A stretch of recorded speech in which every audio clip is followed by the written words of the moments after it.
중개사무소의 개설 등록. 교재 104 쪽으로 가요. 자, 개설 등록으로 들어왔는데 이제 우리는 자격을 취득했어요. 자격을 취득했고 이제 중개사무소를 여는 거다. 이게 바로 개설 등록이에요. 그래서 영업 허가를 받는 것이 개설 등록입니다. 자, 그럼 여기는 출제 비중이 일단 기본적으로 2문제 정도예요. 그러니까 등록의 기준, 다음에 결격사유에서 출제하고 있고, 우리 교재 편지에 따르면 뒤에 명칭, 게시, 광고가 나오기 때문에 정확하게 이해하면 3문제 비중이에요. 그러니까 등록 요건, 결격, 그 다음에 광고, 명칭, 여기까지 한 다음에 이제 3문제, 최소한 3개 정도는 출제한다. 자, 그럼 개설 등록 제도 그랬는데 법제 구조가 있으니까 잠깐 읽어드리겠습니다. 법제 구조, 지금 104쪽이에요. 법제 구조 제1항, 중기업을 영위하려는 자는 밑줄이에요. 중기업을 영위하려는 자는 밑줄 긋고, 국토교통부령이 정하는 바에 따라 중개사무소, 법인의 경우는 주된 중개사무소를 얘기한다. 주된 중개사무소는 본점을 얘기합니다. 를 두려는 지역을 관할하는 시장, 구가 설치되지 아니한 시시장과 특별자치도 행정시의 시장을 말한다. 이와 같다. 군수 또는 구청장, 이하 등록관청이란다. 에게 중개사무소의 개설 등록을 해야 한다. 개설 등록을 해야 한다. 밑줄 그어보시죠. 자, 그러면 간단하게 하면 이렇게 되지 않습니까? 중기업을 영위하려는 자는 중개사무소의 개설 등록을 해야 한다. 이 얘기예요. 그러면 중기업을 하고자 할 때 등록을 하라는 얘기죠? 이 얘기입니다. 그럼 중기업이 아니라면 등록할 필요 없네요. 그래서 이제 우리가 용어의 정의에서 중기업을 공부했는데, 분양대행이나 컨설팅만 합니다. 요것만 한다면 이거 등록할 필요가 있다 없다? 없어요. 중기업이 아니니까. 근데 분양대행이나 컨설팅을 하면서 이에 부수하여 중개를 업으로 합니다. 그럼 부수요로 하더라도 등록해야 돼, 안 해야 돼? 해야 되겠죠. 중기업이 될 수 있으니까. 그 다음 이제 우리 인터넷이 워낙 지금 활발하게 움직이기 때문에 국토부 유권 해석인데, 인터넷상으로만 중개업을 한다라고 하더라도 중개사무소 확보하고 등록을 해야 된다는 게 유권 해석이에요. 타당한 걸로 보입니다. 당연히. 그러니까 인터넷으로 하든 사무실 열고 하든 사무소 확보하고 무조건 등록은 해줘야 됩니다. 이게. 그럼 등록으로 오기까지 연역 말씀드린 바가 있는데, 1961년도에 소개영업법이 있었다고 그랬죠. 그러면 소개영업법 시절에는 중개업 진입을 위해서는 어떤 제도로 운영됐다고요? 신고제. 그래갖고 이때 당시에 신고하고 진입한 분들이 중개인이라고 있다고 그랬죠. 그 다음에 부동산 투기가 만연하니까 1983년도 12월 말에 부동산 중개업법 제정이 있었어요. 그럼 중개업법 제정 당시에는 이게 허가제로 운영됐다고 그랬죠. 허가제. 그랬다가 이 중개업법 7차 개정했어요. 7차 개정이 1999년도 3월 개정이었거든요. IMF 시대였죠. 규제 완화 차원에서 이거 허가였던 것을 등록제로 전환시킵니다. 그래갖고 현재까지 유지를 시키고 있는 거예요. 이게. 그래서 신고, 허가, 등록제로 지금 현재 이렇게 바뀐 겁니다. 그럼 등록이란 개념은 뭐냐면 일정한 사실관계나 법률관계를 행정관청에 비치되어 있는 장부에다가 기재하는 행위, 기재자체를 등록이라 하는데 몰라도 됩니다. 그냥 영업허가예요. 영업허가가 그냥 등록이에요. 이게. 그렇게 이해하시면 돼요.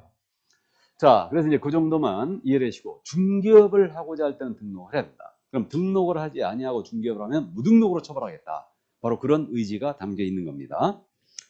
자, 그럼 이제 그 105쪽에 등록의 법적 성격 및 특징이란 말 나와 있는데, 이거는 등록의 법적 성격에 대한 부분을 출제하지 않습니다. 그러니까 가볍게 이해만 해 두시는데, 제가 영업 허가라고 그랬잖아요. 그럼 등록은 강행 규정이에요? 그렇대요, 그냥. 강행 규정이랍니다. 어쨌든 등록의 성격으로 강행 규정을 논다는 게 조금 난 납득이 잘 안 가는데 좋아요. 어쨌든.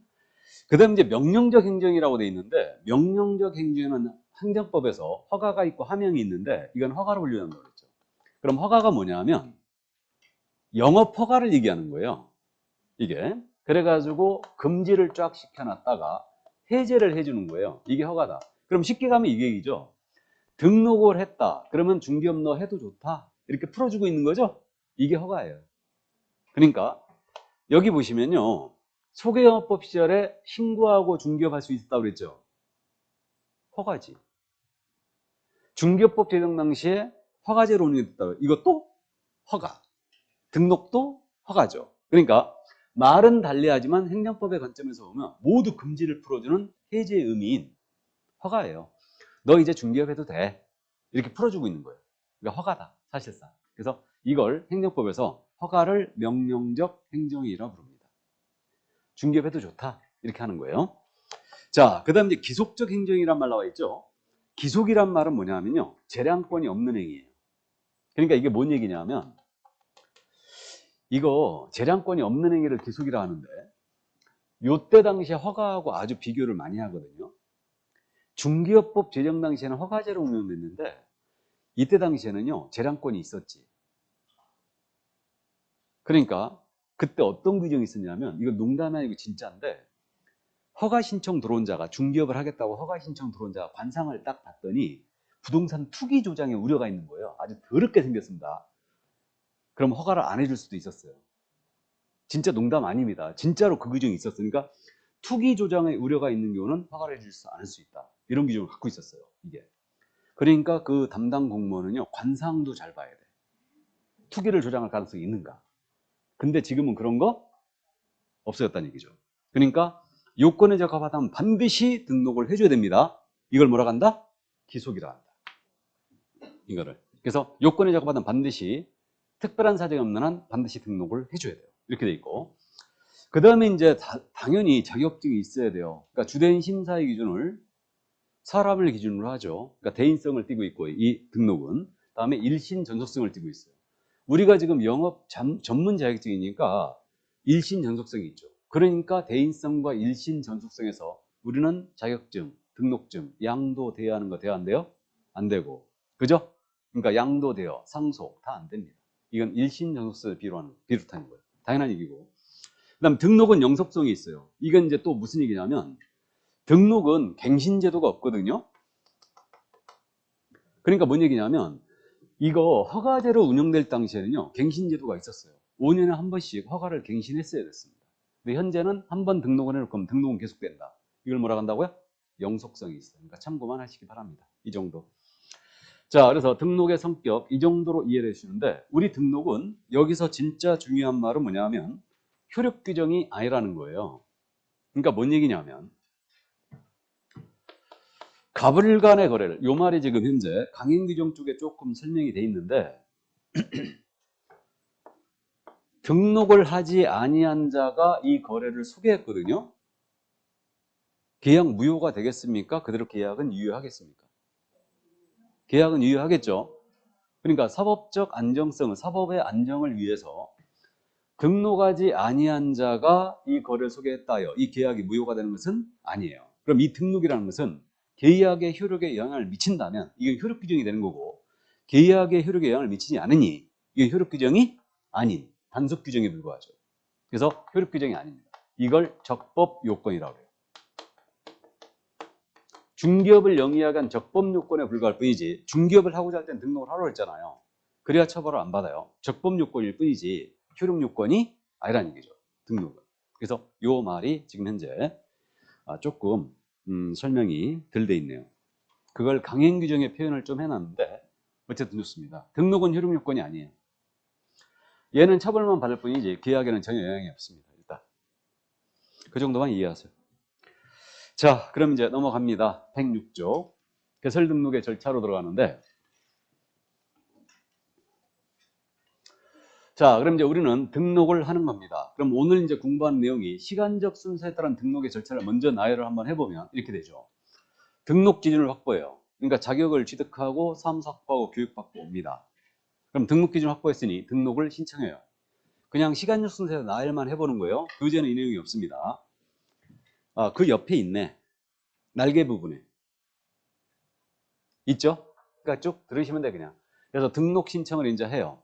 그러면 등록 신청을 받은 관청에서는 일단은 등록을 이제 검토합니다. 요건에 적합한지 검토한 다음에 이제 등록 통지를 해주죠. 등록 통지를 해줘요. 그럼 등록 통지만 딱 될 뿐이지 등록증 안 줍니다. 등록증 안 주고 보증이라는 걸 설정해야 돼요. 그러니까 우리가 업무를 수행하다가 의뢰인에게 손해 입히잖아요. 그럼 손해배상 책임을 지게 되는데 돈 없다 오리발 확 내밀어 버리면 의뢰인이 피해 입더라 이거예요. 그러니까 보증을 세우도록 이제 해놨고요. 그러면 보증을 설정할 신고 들어갔잖아요. 그럼 요 사항을 확인하고 등록증을 지체 없이 이제서야 내줘요. 개설 등록증을. 그럼 이제 등록증 받았으니까 잘 보는 곳에 걸어놓고 중개 업무를 시작하면 됩니다. 그러니까 이런 식으로 시간적 순서에 따른 절차가 이렇게 진행이 되는데, 업무를 개시하기 전에요, 뭘 해야 되냐면 우리 도장을 등록하셔야 돼요. 인장 등록. 우리 도장 등록을 인장 등록이라고 불러요. 그래서 도장을 우리는 인장이라고 부릅니다. 그러니까 인장 등록을 하고 업무를 개시해야 돼요. 그 다음 이제 실무적으로 여러분들이 업무 개시했지 않습니까? 그럼 20일 내에 세무서를 한번 다녀오셔야 됩니다. 세무서 왜 가실 것 같아요? 그렇죠. 사업자 등록하러. 그러니까 사업자 등록에 대한 부분은 세법상의 문제이기 때문에 우리 쪽에서 다루지 않아요. 그래서 이제 업무를 개시했으면 이제 20일 내에 사업자 등록을 하셔야 됩니다. 이게. 자, 그래서 시간적 순서에 따른 절차는 이렇게 된다. 이게. 그럼 이제 교재 순서 그대로 갑니다. 교재 순서에 따라서 등록 신청자란 말 나와 있죠? 자, 그러면 거기 구조 2항이 실려 있습니다. 잠깐 읽어드립니다. 공인중개사, 소공사를 제외한다.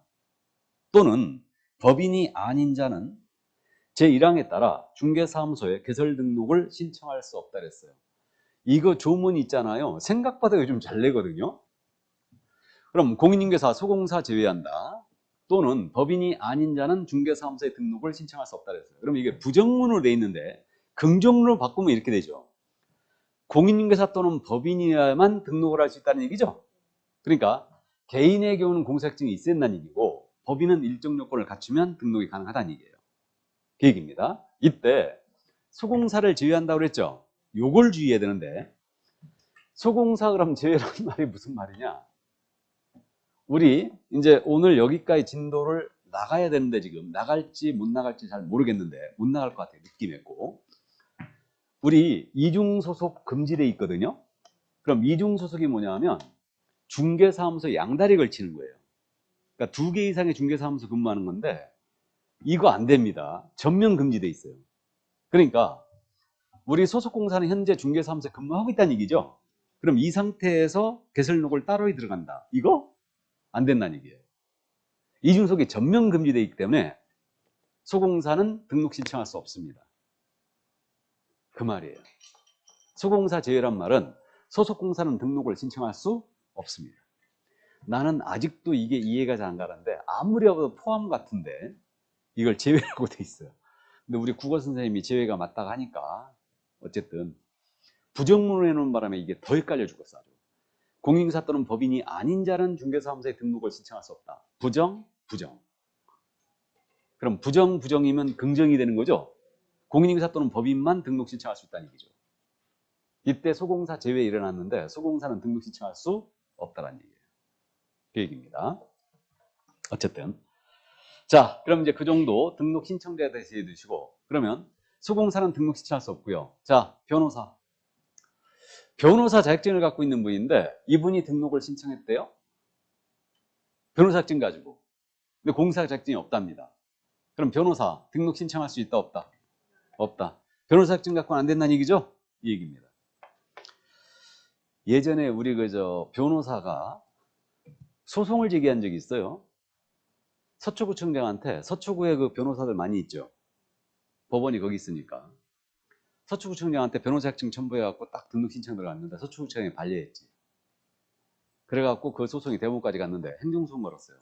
변호사 자격증하고 등록해달라. 그랬다가 이제 패소를 했는데, 어쨌든 변호사일지라도 공사 자격증이 없다면 개설 등록을 할 수 없다. 이렇게 그 정도 이해를 하시고요. 우리나라에서는요, 변호사만이 법률적인 서비스를 모두 대행할 수 있죠. 변호사가. 그리고 변호사 자격증 땄을 때는요, 세무사 자격증을 그냥 줬었거든요. 세무사 자격증. 근데 17년인가 이때서부터 이제 이걸 폐지해 버렸는데, 어쨌든 그때 그래갖고 그랬습니다. 변호사가 자격증을 따면 세무사 자격증을 자동적으로 취득을 시켰거든. 근데 저도 법대를 전공을 했지만 우리는 세무학과가 있거든요. 학교에 있었는데도 불구하고 교양으로도 세법을 들어본 적이 없어요. 근데 변호사 자격증을 따면은 세무사 자격증을 준다? 말이 안 되는 소리였지. 그래가지고 요거에 맞들려가지고 한때 그랬지 않습니까? 공사 자격증을 봤더니 부동산학 개론만 떼고 다 법과목이더라 이거예요. 그래가지고 세무사 자격증도 봤는데 공사 자격증이 무엇이라고. 우리 변호사 자격증 따면 이걸 달라겠죠. 변호사 앞에서 그랬었어요. 이거 실화입니다 지금. 근데 우리 공인중개사협회에서 택도 없는 소리 하지 말아라 갖고 저지를 시켰던 거예요. 이게.